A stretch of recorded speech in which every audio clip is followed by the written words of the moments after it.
Hello.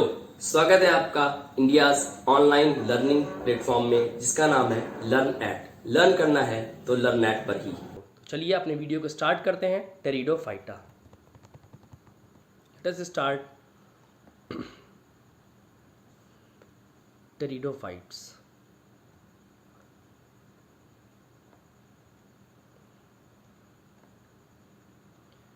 अगर बच्चों हम लोग बात करते हैं टेरिडोफाइटा की, तो टेरिडोफाइटा जो है इनको किस ग्रुप में रखा गया है? They are kept in cryptogams. इनको किस में रखा गया है? They are kept in cryptogams. Cryptogams का मतलब होता है हिडन मैरिज। इसका शाब्दिक अर्थ अगर हम लोग जाएंगे तो क्या निकलता है? Hidden marriage.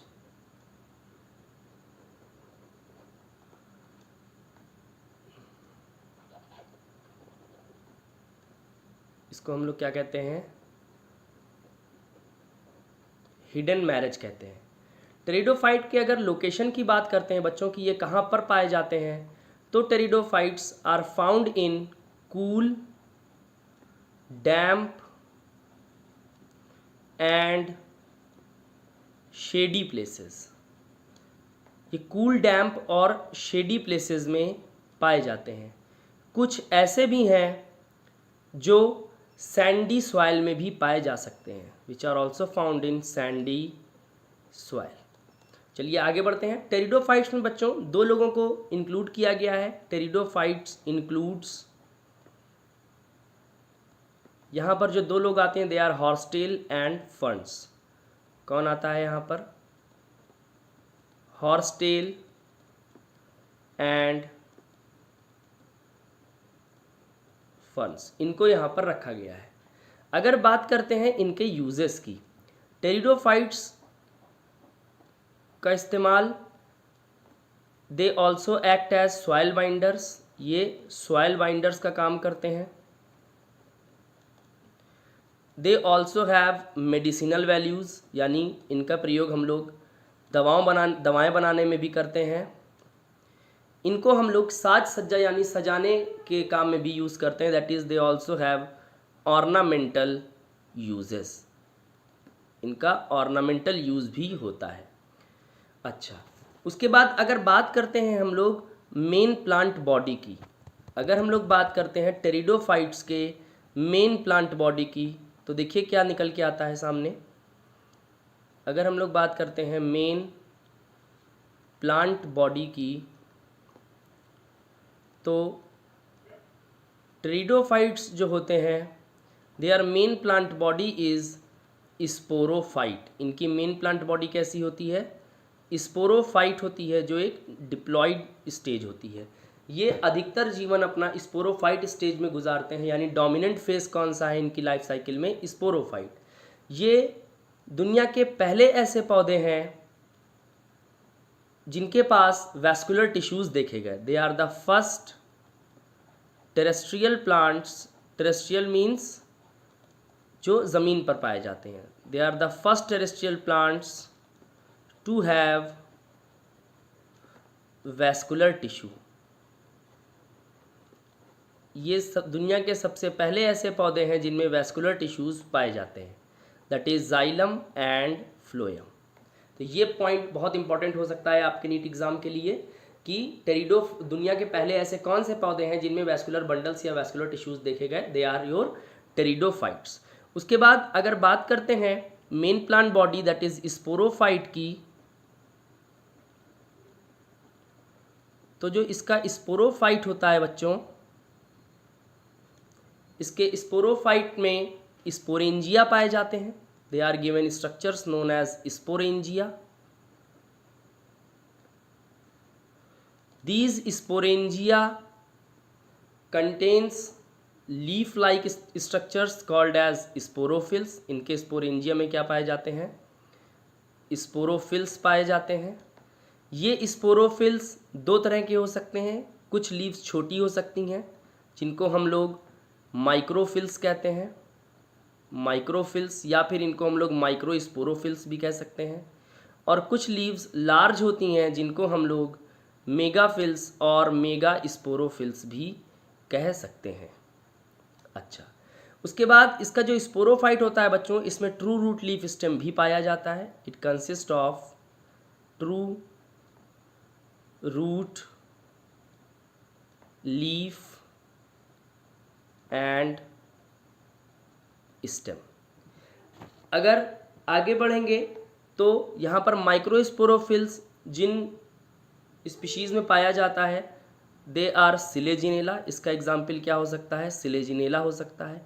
और जहाँ पर मेगास्पोरोफिल पाया जाता है, इसका एग्जाम्पल हो सकते हैं हमारे फंड्स।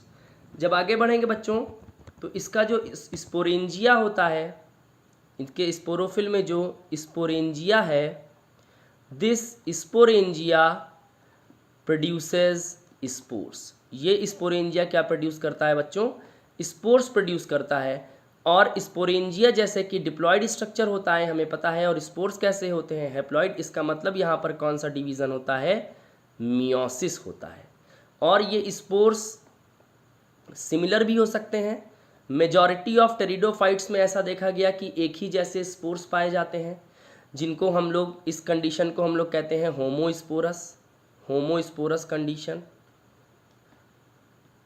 ये मेजॉरिटी ऑफ टेरिडोफाइट्स में पाया जाता है। ये होमोस्पोरस वाली कंडीशन जो है बच्चों, it is found in majority of pteridophytes.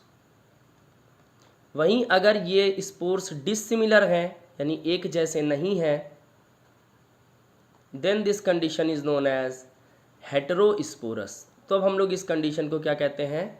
Heterosporous कहते हैं। And heterosporous condition is found in Selaginella and equisetum. Selaginella और इक्विसिटम जैसी स्पीशीज़ में क्या पाया जाता है? यहाँ पर हेटेरोस्पोरस कंडीशन पाई जाती है। उसके बाद जब हम लोग आगे बढ़ते हैं तो ये स्पोर्स जब जर्मिनेट करते हैं, these spores on germination give rise to prothallus. ये स्पोर्स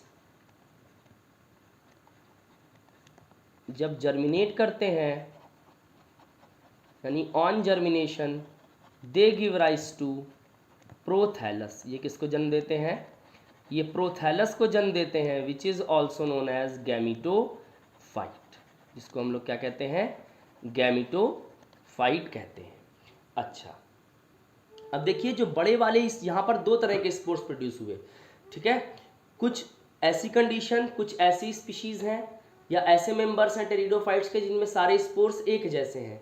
कुछ ऐसे भी हैं जिसमें छोटे बड़े दोनों तरह के स्पोर्स हैं, उसको हेटेरोस्पोरस बोला गया। यहाँ पर बच्चों जो लार्ज स्पोर्स थे, इनको बोला गया मैक्रोस्पोर्स,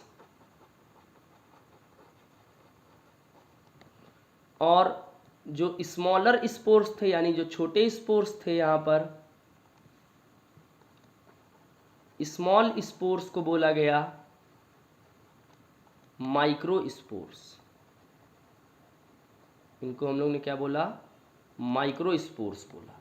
अच्छा, उसके बाद जब आगे बढ़ेंगे तो जब ये स्पोर जर्मिनेट करते हैं, they give rise to gametophyte. तो चलिए देखते हैं गैमीटोफाइट के बारे में। बात करते हैं हम लोग गैमीटोफाइट की। ये जो गैमीटोफाइट होता है बच्चों, this gametophyte stage bears sex organ. यहाँ पर क्या पाए जाते हैं? सेक्स ऑर्गन्स पाए जाते हैं।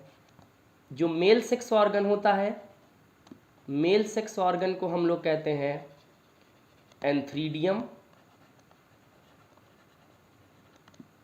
Antheridium, and female sex organ is known as archegonium. Female sex organ को हम लोग क्या कहते हैं? आर्चिगोनियम। एंथ्रीडियम क्या प्रोड्यूस करेगा? It will produce male gametes. ये मेल गैमीट प्रोड्यूस करेगा। इस मेल गैमीट को हम लोग एंथीरोजोइड भी कहते हैं, एंथीरोजोइड्स भी इनको कहा जाता है। जबकि आर्चिगोनियम क्या प्रोड्यूस करता है? फीमेल गैमीट प्रोड्यूस करता है, which is also known as egg cell. इसको हम लोग एग सेल भी कहते हैं।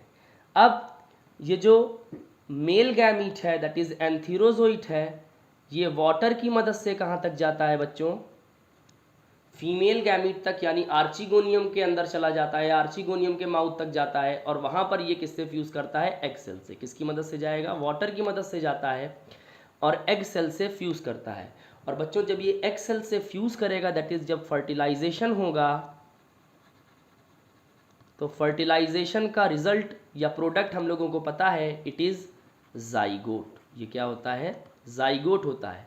और जैसे हमको पता है गैमीट हमारा हैप्लॉइड है, तो एन एन जब फ्यूज़ करेंगे यानी हैप्लॉइड स्ट्रक्चर्स जब फ्यूज़ करेंगे तो एक डिप्लॉइड स्ट्रक्चर बनेगा जिसको हम लोग कहते हैं जाइगोट। ये जाइगोट का जो डेवलपमेंट होता है, it takes place within the female gametophyte.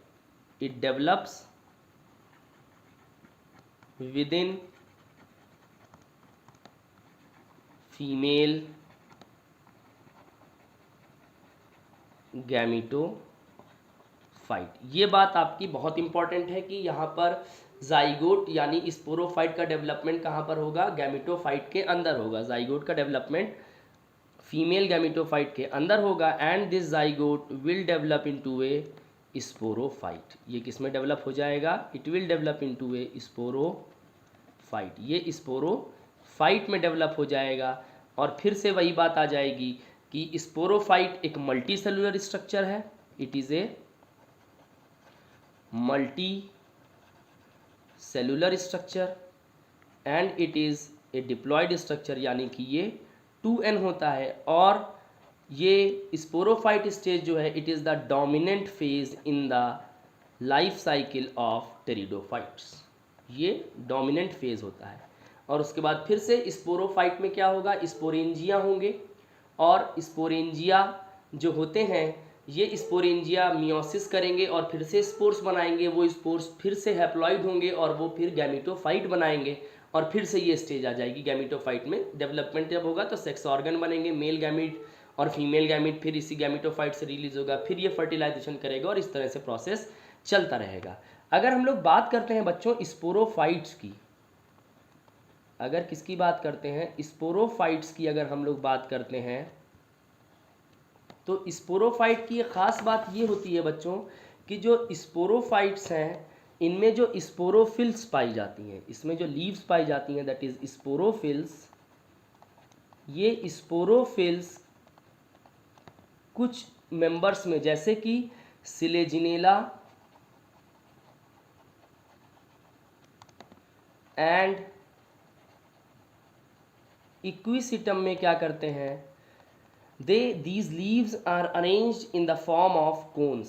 ये कोन्स बना देती हैं लीव्स। इसको हम लोग स्ट्रोबाइलस भी कहते हैं। क्या कहते हैं इसको, हम लोग स्ट्रोबाइलस भी कहते हैं। तो ये बात हम लोगों को ध्यान रखनी है। जब हम लोग वापस यहाँ पर आते हैं कि हेट्रोस्पोरस कंडीशन कहाँ मिलती है, तो बच्चों यहाँ पर इक्विसिटम को आप हटा दीजिए, इक्विसिटम इज़ नॉट प्रेजेंट। दूसरा एग्जाम्पल जो होता है that is Selaginella and Salvinia. दूसरा एग्जाम्पल क्या है, Selaginella and Salvinia. It is not Selaginella and equisetum. तो हेट्रोस्पोरस कंडीशन जो है वो सिलेजिनेला और साल्विनिया में मिलती है, जबकि कोन्स जो होते हैं ये सिलेजिनेला और इक्विसिटम में मिलते हैं। तो ये हो गया। उसके बाद जब हम लोग बात करेंगे बच्चों क्लासिफिकेशन ऑफ टेरिडोफाइट्स की, if you will talk about the classification of pteridophytes, तो बच्चों यहाँ पर टेरिडोफाइट्स को 4 क्लासेस में बांटा गया। कितने क्लासेस में बांटा गया है, 4 क्लासेस में बांटा गया। एक होता है हमारा लाइकोप्सीडा। एक कौन सा क्लास है हमारा, लाइकोप्सीडा है। दूसरा है टेरोप्सीडा, टेरोप्सीडा। तीसरा है साइलोप्सीडा। और एक क्लास जो होता है यहाँ पर बच्चों दैट इज़ अवर स्फिनोप्सीडा। कौन सा होता है, स्फिनोप्सीडा। अगर बात करते हैं हम लोग टेरोप्सीडा की, सॉरी लाइकोप्सीडा की, तो लाइकोप्सीडा में जो एग्जाम्पल आ जाएगा that will be our lycopodium. क्या आ जाएगा, लाइकोपोडियम। टेरोप्सीडा में आ जाएगा आपका dryopteris, second will be pteris and the third is adiantum. Adiantum को बच्चों हम लोग वॉकिंग फर्न भी कहते हैं। It is also known as walking fern. वहीं पे साइलोप्सीडा का जो एग्जाम्पल होगा that will be psilotum, and sphenopsida का जो एग्जाम्पल होगा दैट विल बी इक्विसिटम। तो बच्चों इस तरह से हम लोगों ने टेरिडोफाइट को कंप्लीट कर लिया है। मेरी आपसे रिक्वेस्ट है कि इस समय आप एनसीईआरटी को छोड़ के कोई भी बुक मत पढ़ें, बिकॉज मैक्सिमम क्वेश्चन आपके एनसीईआरटी से आएंगे, या मैं कहूँ कि लगभग सारे क्वेश्चंस आपके एनसीईआरटी बेस्ड ही होने वाले हैं। ठीक है, तो आप एनसीईआरटी को फोकस करिए और बार बार आप एनसीईआरटी को पढ़िए। अगर ये डेटा आप यहाँ से पढ़ करके एनसीईआरटी को रीड करेंगे तो आई एम डैम श्योर कि आपका एक एक सवाल या एक एक कॉन्सेप्ट आपका बुक में जो दिया हुआ है वो आपका क्लियर हो जाएगा।